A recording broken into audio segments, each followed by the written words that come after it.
जैन साथियों, आज हम जनरल साइंस के कुछ महत्वपूर्ण प्रश्न बताएंगे जो आगामी परीक्षाओं की दृष्टि से बहुत महत्वपूर्ण है। ठीक है दोस्तों डेली मॉर्निंग में आप अपना टारगेट फिक्स करिए कि आज हमें इतना तैयार करना है और सारा दिन उस पर फोकस करिए दोस्तों। ऐसा अगर आप डेली करते हैं तो आपकी तैयारी बहुत अच्छी हो जाएगी दोस्तों, और आप हर एग्ज़ाम फाइट करने लगेगा। दोस्तों एक विशेष बात कि आपको प्रैक्टिस रिवीजन करते रहना, क्योंकि जितना ज़्यादा आप प्रैक्टिस और रिवीजन करेंगे उतने ज़्यादा आपको नियम तरह के फार्मूले याद हो गए। इसीलिए कहते हैं दोस्तों कि कुछ कर दिखाओ ऐसा कि सब करना चाहें आप जैसा। अब देखिएगा दोस्तों, पहला क्वेश्चन कह रहा है सेकंड लोलक वह लोलक है जिसकी माप 2 सेकंड होती है दोस्तों। तो ऐसा लोलक जिसका आवर्तकाल 2 सेकंड होता है वह सेकंड लोलक कहलाता है। तो सेकंड लोलक क्या होता है? ऐसा लोलक जिसका आवर्तकाल 2 सेकंड होता है वह सेकंड लोलक कहलाता है। तो इसका डी विकल्प से हो जाएगा। ठीक है दोस्तों, सेकंड लोलक क्या होता है? जिसका आवर्तकाल 2 सेकंड होता है वह सेकंड लोलक कहलाता है। तो दूसरा विकल्प से हो जाएगा। ठीक है साथियों,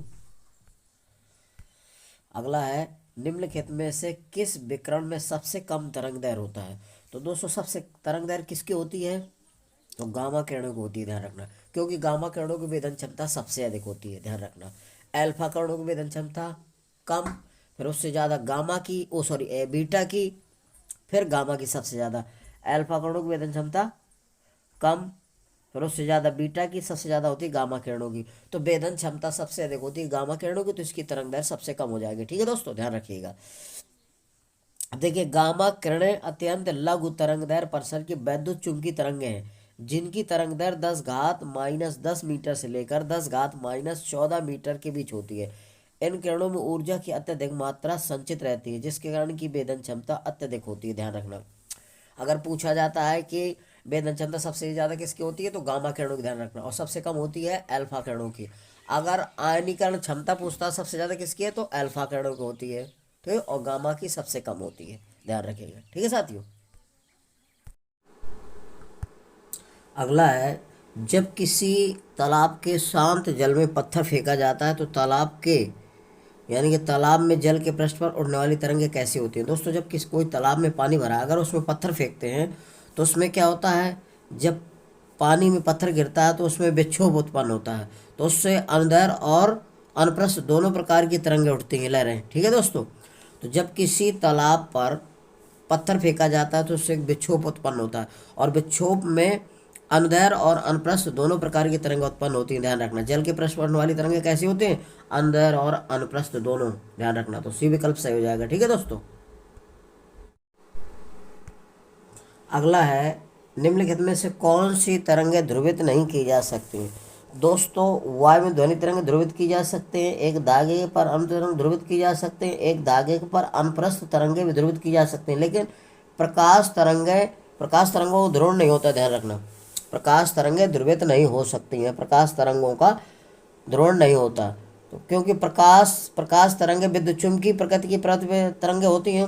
प्रकाश तरंगें जो है विद्युत चुम्बकीय तरंगों के सिद्धांत प्रकार करती हैं, ध्यान रखना। तो जो विद्युत चुम्बकीय तरंगें होती हैं वो अनुप्रस्थ तरंगें होती हैं, और अनुप्रस्थ तरंगें होती हैं केवल प्रकाश पर ही निर्भर करती हैं, ध्यान रखना।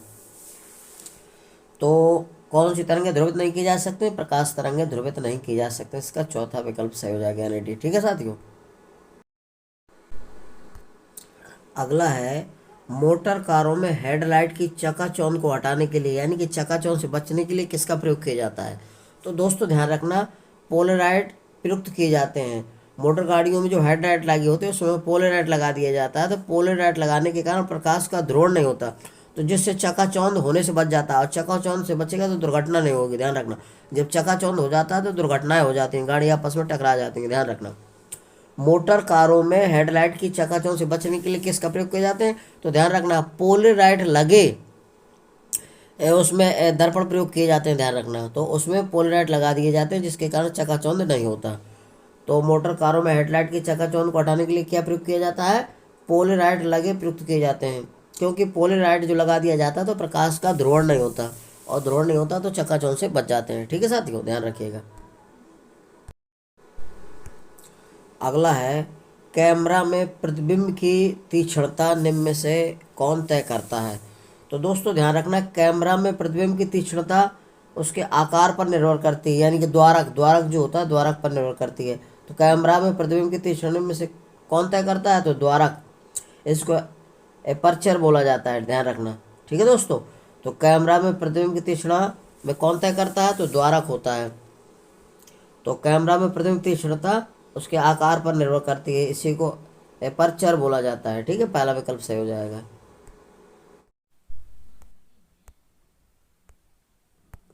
अगला है, वस्तुनिष्ठ प्रकार की परीक्षा के लिए निम्न में से कौन सा अधिक उपयुक्त होता है? तो दोस्तों, वस्तुनिष्ठ प्रकार की परीक्षा के लिए OMR का प्रयोग किया जाता है, वो सबसे अधिक उपयुक्त होता है।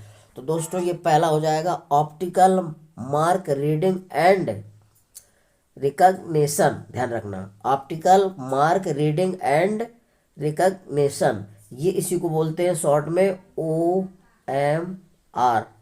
वस्तुनिष्ठ परीक्षा के लिए सबसे अच्छा होता है दोस्तों, ये ध्यान रखना, पहला विकल्प सही हो जाएगा। ठीक है साथियों। साथियों, अगला है, निम्नलिखित में से किस विकिरण में सबसे कम तरंग दैर्घ्य होता है? तो दोस्तों, सबसे तरंग दैर्घ्य किसकी होती है?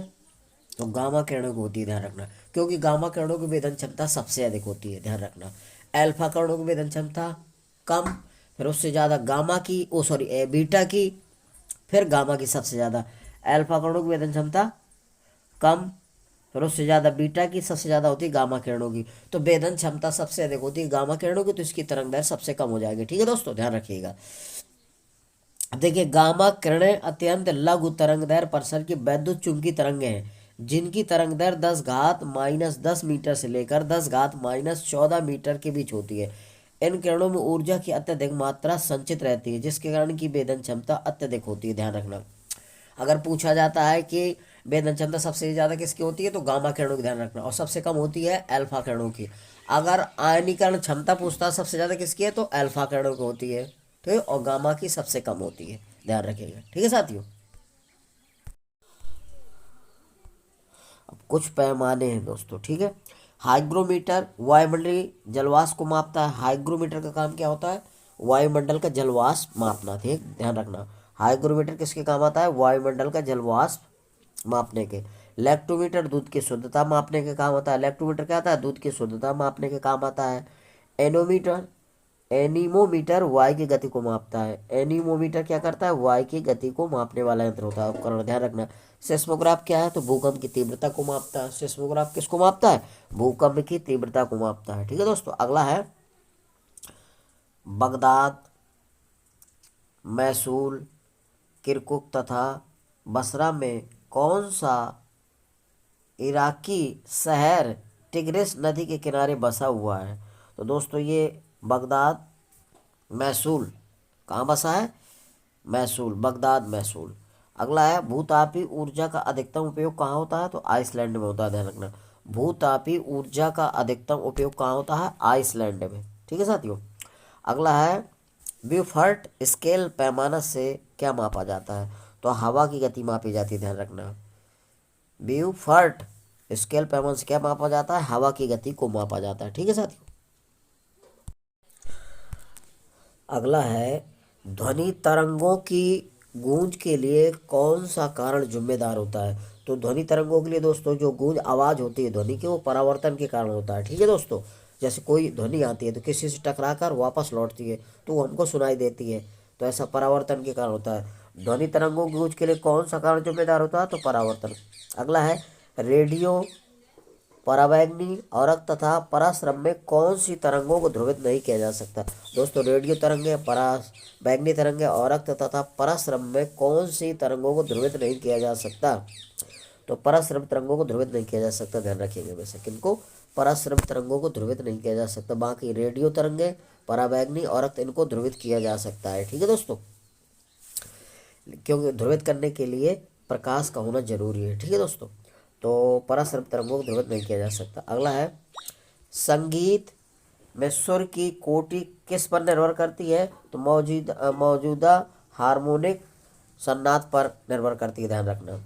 संगीत में सुर की कोटि किस पर निर्भर करती है? तो मौजूदा हार्मोनिक सन्नाट पर निर्भर करती है, ध्यान रखना। अगला है, किसी तरंग की प्रबलता किसके अनुपात में होती है? तो आयाम के वर्गमूल के अनुपात में होती है। किसी तरंग की प्रबलता किसके अनुपात में होती है? तो आयाम के वर्गमूल के अनुपात में होती है, ध्यान रखना, आयाम का वर्गमूल के अनुपात में।